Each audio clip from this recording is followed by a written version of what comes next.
What's up, guys? This is Crazy Kev here, and I'm going to be reacting to Sean O'Malley getting the rematch versus Merab.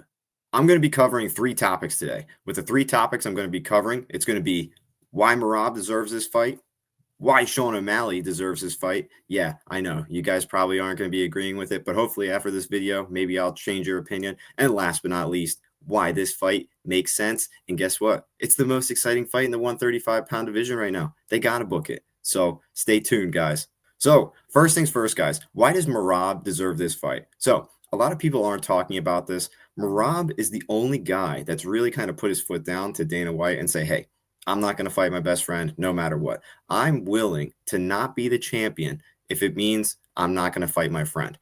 That alone is just like, as a man, as a friend, how can you not like a guy like Merab after kind of doing something like that, in my opinion? And like I said, he was willing to risk his ranking. He was willing to risk his job at the UFC and everything with Dana White just so his friend could have the success. And in my personal opinion, there's a good chance that Merab could probably beat Aljo if Merab was willing to fight him. So that alone to me just shows that Merab is just such a good guy. And he kind of deserves the money after all that. He waited so long. He had 5 fights, since then, since 2021 to 2023, facing a lot of killers as well, too. He faced Cody Stamann, Maurice, Aldo. Then he faced Jan, where he was a plus 210 underdog, according to Tapology. And then last but not least, he faces Henry Cejudo. I mean, you know what I mean? The guy earned his title shot while his best friend was the title, or while he was the champ. So, long story short, guys, I personally think Merab definitely deserves it after, fighting a lot of guys. He stayed loyal to his friend.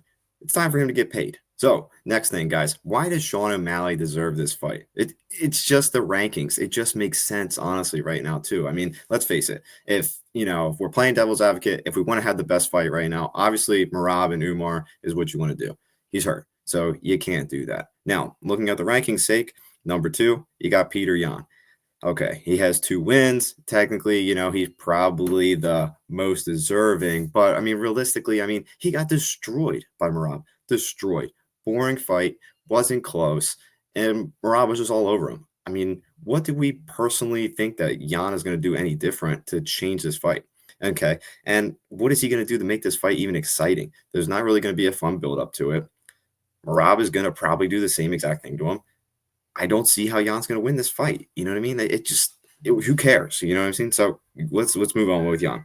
Now, if we move on with Umar, right? Like I said, he's hurt. We go to number 4, Corey Sandhagen. He gets destroyed by Merab, no doubt about it. He already got destroyed by Aljo. Next, Figgy. Next, Song Yadong. Maybe one day in the future if he gets some more wins. Marlon Vera, no. Font.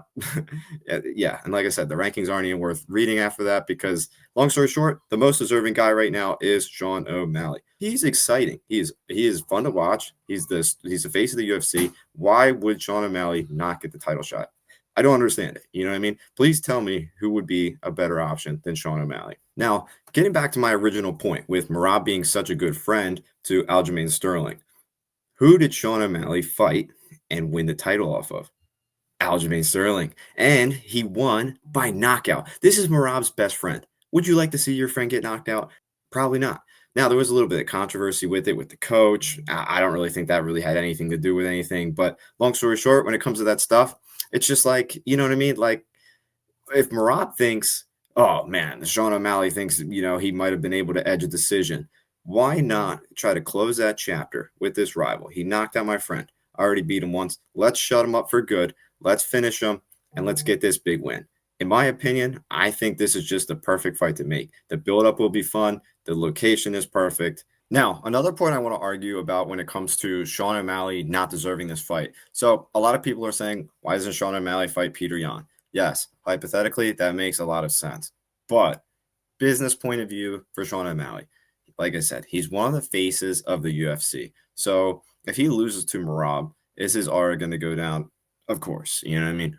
But if he's to lose to a guy like Jan, his aura is definitely gone. No doubt about it, because Jan doesn't even have the belt. Number 2, if he loses to Jan, he's definitely never going to fight for the belt for a really long time, especially if Merab is still the champ. So it's really like, why would Sean even want to fight down? You know what I mean? Obviously, nobody wants to fight down, but you get what I'm saying. It's just like, if he was offered Peter Yan, it just doesn't even make sense for him business-wise. You know what I mean? He has so many sponsors. He's one of the faces of the UFC. He can't risk losing to a guy like Peter Yan. He already had such a close fight with Peter Yan. There was no reason for him to say, I'm going to put my body on the line, take that damage again from Peter Yan, and not even have a title on the line. It's not worth it. You know what I mean? I do believe this is kind of the best case scenario for Sean O'Malley, and really the only case scenario for Sean O'Malley as well. My 3 points are Merab deserves it, Sean O'Malley deserves it, and this fight makes sense. It's exciting. Why not make it? So I hope you guys enjoyed this video. I plan to do a little bit more of this stuff, kind of reacting to the news that I post, or just kind of news in general. Thank you for watching. Thank you guys for tuning in, and I hope you guys like what I had to say. If you guys have any opinions, good, bad, whatever, I'm happy to read them in the comments, and let's go from there. This is Crazy Kev, and like I always tell you, I don't miss.